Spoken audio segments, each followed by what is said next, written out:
Hey, I'm Officer Jackson, Crawford's resource officer. I'm reading a part from Seedfolks, and I'll be reading Curtis's part. Deltoids, awesome. Pecs, check them out. Quads, now playing on a body near you. You can't help being born with this body or living 3 doors down from Cap's gym. Can't stop people calling me Atlas or Seps. That's short for biceps or us. Actually, I started that name. But that was before Letitia cut me loose. We had a real nice thing going. She was a few years older than me, always talking about having a family, living in a house in the country like her aunt's place in Michigan. I wasn't really listening too hard. I was 23. With this body I had, other girls hanging on me all the time. Some of them I just couldn't brush off. When Letitia found out, she slammed the door in my face so hard the paint cracked.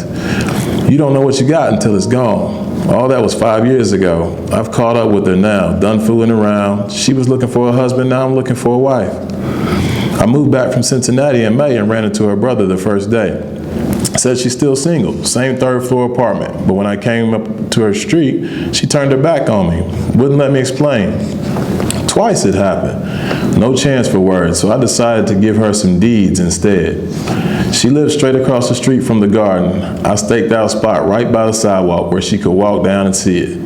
Then I came home with 6 little tomato plants in plastic containers. She had a serious thing for tomatoes. She put a monster slice on a piece of bread and call it a sandwich. She'd even bite into them, just like apples. Always talking about eating them out of her aunt's garden when she was a kid and how she wanted to grow them someday. She probably thought I forgot all of that. I planted them right there in front of her eyes to show her I hadn't, that I was waiting for her. I got the biggest beefsteak tomatoes. I could see them in my mind, bright as traffic lights, flashing at her across the street.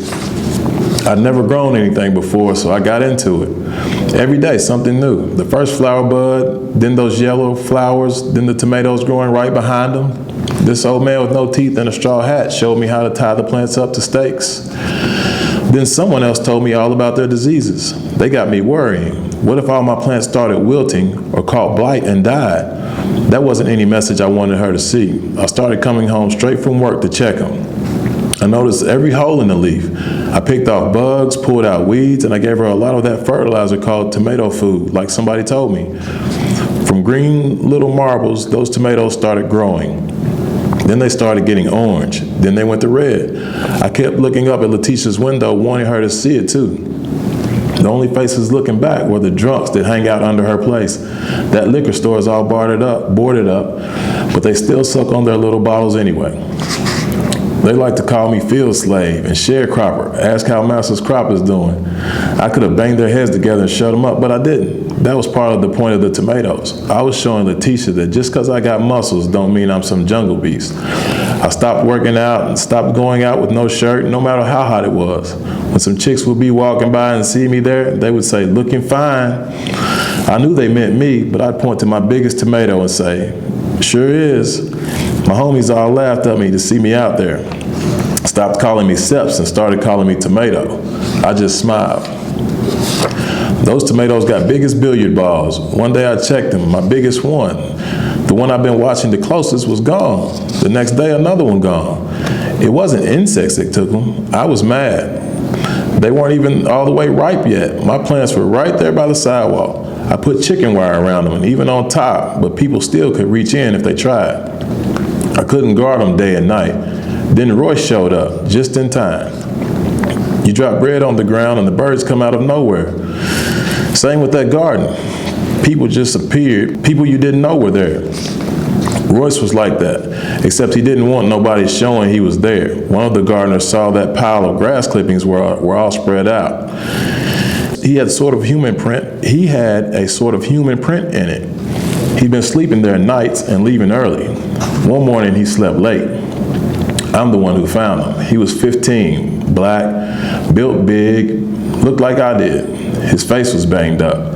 Said his father did it and threw him out and he didn't want to go back. I bought him some breakfast and we made us a deal. I found him a place closer to my tomatoes, but hidden by somebody's corn so the cops wouldn't see him sacked out. I bought him a brand new sleeping bag. I gave him money for that food that week. Then I picked up a pitchfork for $3 at a junk shop.